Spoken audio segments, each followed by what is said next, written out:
مریض ہے, ایک ایسا پیشنٹ ہے جس کو آل اوور سارے ڈاکٹرز کہہ دیتے ہیں کہ اس کا فردر کوئی اس کی موومنٹ نہیں ہو رہی, اس کی ریکوری نہیں ہو رہی, اس میں آپ کے فزیو تھراپسٹ نے اس کو اپنی لائف کی طرف واپس لے کے جانا ہوتا ہے, اس کی موومنٹ کو انہینس کرنا ہوتا ہے, اس کو جو پین سے وہ سفر کر رہا ہوتا ہے ود میڈیسن. ٹھیک ہے, ایک مین پوائنٹ ہے یہاں پہ کہ وداؤٹ میڈیسن آپ نے اس کے پین کو کیا کرنا ہوتا ہے, ختم کرنا ہوتا ہے. تو یہ ڈفرینٹ اس کے گولز ہوتے ہیں, اور ایک فزیو تھراپسٹ ہوتا ہے جو کہ اس سب چیزوں کے اوپر کام کرتا ہے, اور ایک ایسا پیشنٹ کہ جس کی کوئی موومنٹ نہیں ہے, جس کی کوئی ریکوری نہیں ہے, اور اس نے اسی پیشنٹ کو دوبارہ اپنی لائف کی طرف بیک ٹو لائف لانا ہوتا ہے. تو مین جو فزیو تھراپی ہوتی ہے وہ یہ چیز ہوتی ہے. اور میرا اس فیلڈ کو چننے کا مقصد بھی یہی تھا کہ اگر ہم میڈیکل فیلڈ میں دیکھیں تو یہ ایک بہت امپورٹنٹ فیلڈ ہے. ٹھیک ہے, اور اس کو جب آپ دیکھتے ہو, اور اب آپ اس کو دیکھتے ہو کہ آپ پوری اوور آل جب میڈیکل فیلڈز کو دیکھتے ہو تو اس کی ایک ٹاپ لسٹ میں سے ایک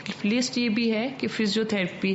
کہ بہت سارے اس ٹائم پہ پیشنٹ, آیا وہ آپ کے پاس نیورو کے پیشنٹ ہے, آیا وہ آپ کے پاس کارڈیو کے پیشنٹ ہے, آپ کے پاس آرتھوپیڈک کے پیشنٹ ہے, ایٹ دا اینڈ جب ان کی کنڈیشن سویئر ورسٹ ہو جاتی ہے تو وہ ریفرڈ ہو کے آپ کے پاس آ جاتے ہیں فزیو میں. اور اس کا جب اس میں مین ایک آبجیکٹو ہوتا ہے وہ ہوتی ہے مینول تھراپی. جب آپ مینولی اپنے ہاتھوں سے بائی ہینڈ آپ ایک پیشنٹ کی ریکوری کرتے ہو اور without use of any modality, without use of any machine, تو ایک انٹرنل سیٹسفیکشن ہو رہی ہوتی ہے کہ آپ نے ایک پیشنٹ کا پین ختم کیا اور اس کو ریکوری کی طرف واپس لے کے گئے ہو. صحیح. تو اسی کے ساتھ آپ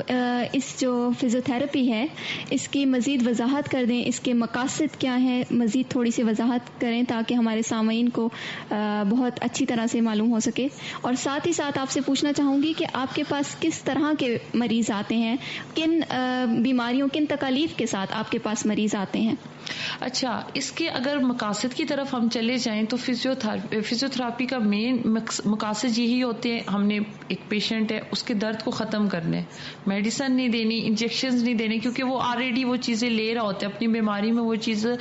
اتنی لے کے یوز ٹو ہو جاتے کہ وہ بالکل ان چیزوں سے تھک چکا ہوتا ہے. ہم نے ان کو پین ختم کرنا ہے وداؤٹ میڈیسن. ہم نے ان کی موومنٹ, ان کی جو ایڈیلس بیسیکلی وہ چیزیں ہوتی ہیں کہ جو ان کی ایکٹیویٹیز ہوتی ہیں ڈیلی, جو آپ اپنی ڈیلی لائف میں اپنے کام کر رہے ہوتے ہو, ایک ان چیزوں کو آپ نے دوبارہ سے امپروو کرنا ہے. آپ نے ان کی موومنٹس اگر اسٹک ہے, آپ نے ان کی موومنٹس کو دوبارہ لانے. کوئی پیشنٹ ہے اگر اس کی کوئی نرو ہوگی, کوئی نس وغیرہ ہوگی, اس کی انجری ہوگی, اس کو سینسیشنز نہیں آ رہی, وہ ہم فزیو تھراپی کے تھرو کر سکتے ہیں. ایک پیشنٹ ہے وہ آتا ہے, اس کو دل کا کوئی مسئلہ ہے, اس کا بیفور کوئی آپریشن ہونے سے پہلے یا سرجری ہونے کے بعد اس کی طبی ٹریٹمنٹ جو ہوتی ہے وہ فزیو تھراپی سے ہوتی ہے.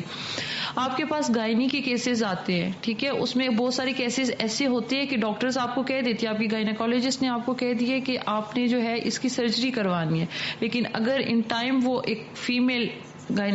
فزیو تھراپسٹ سے اپنا کنسلٹ کر لیتی ہے اور اس کے پاس آ جاتی ہے. اور موسٹلی ہم لوگوں نے ایسے کیسز بھی دیکھے ہیں کہ جس میں آپ نے دیکھا ہوگا کہ آپ کی گائنیکولوجسٹ نے بتا دیا کہ آپ کے بیبی کی پوزیشن ڈائیورٹیڈ ہے, ٹھیک ہے, اور وہ سرجری کے بنا اس کی ڈلیوری نہیں ہو سکتی. ایون کہ وہ کیسز بھی ڈیورنگ فزیو تھراپی کے سیشن سے وہ چیزیں بھی نارمل ڈلیوری کی طرف جاتی ہیں. صحیح. میڈم, آپ نے ایک بات کہی ہے کہ مطلب اگر کسی مریض کی سرجری ہونی ہے تو وہ سرجری سے پہلے بھی اس کو آنا چاہیے یا آ سکتا ہے, اس بارے میں تھوڑا بتائیں. اچھا, اس میں یہ ہوتا ہے کہ اگر ایک پیشنٹ ہے, اگر فار ایگزامپل ہم آرتھوپیڈک کی طرف لے لیتے ہیں, ایک پیشنٹ آتا ہے, اس کو اوسٹیو آرتھرائٹس مطلب گھٹنوں کی کوئی بیماری ہے, اس کو کوئی کمر کا, آپ نے اکثر سنا ہوگا کہ کہتے ہیں کہ ان کے موروں کا مسئلہ ہے, موروں کا گیپ آ گیا ہے, مورے اپنی جگہ سے سلپ ہو گئے ہیں, تو ڈاکٹر آپ کو اکثر بتا دیتے ہیں کہ اب آپ نے سرجری کروانی ہے, ٹھیک ہے. اس میں ہوتا یہ ہے کہ اس کے 3 گریڈز ہوتے ہیں. فرسٹ اور سیکنڈ گریڈ ایسا ہوتا ہے کہ وہ آپ کا مائلڈ ہوتا ہے, ٹھیک ہے. آپ اس ٹائم میں اگر اپنے فزیو تھراپسٹ سے کنسلٹ کر لیتے ہو, وہ آپ کی ایڈیلس کے تھرو, آپ کی موومنٹس کے تھرو, اپنی مینول تھراپی کے تھرو وہ آپ کو ریکوری کی طرف لے آتا ہے. اس میں آپ کی سرجری کی ضرورت نہیں ہوتی. ان کیس ایک پیشنٹ آتا ہے, اس کی ورسٹ کنڈیشن ہے, اس کو گریڈ 3 کہا جاتا ہے, اس میں یہ ہوتا ہے, اس میں فزیو تھراپسٹ خود بھی یہ ریکمینڈ کرتے ہیں کہ اس پیشنٹ کی سرجری ہو جائے. لیکن اب اس کی سرجری ہو گئی ہے, آپ نے دیکھا ہوگا کہ پہلے فزیو نہیں ہوتی تھی, اور پیشنٹ کی جب سرجریز ہوتی تھی ان کو اتنا آئیڈیا نہیں ہوتا تھا کہ اب انہوں نے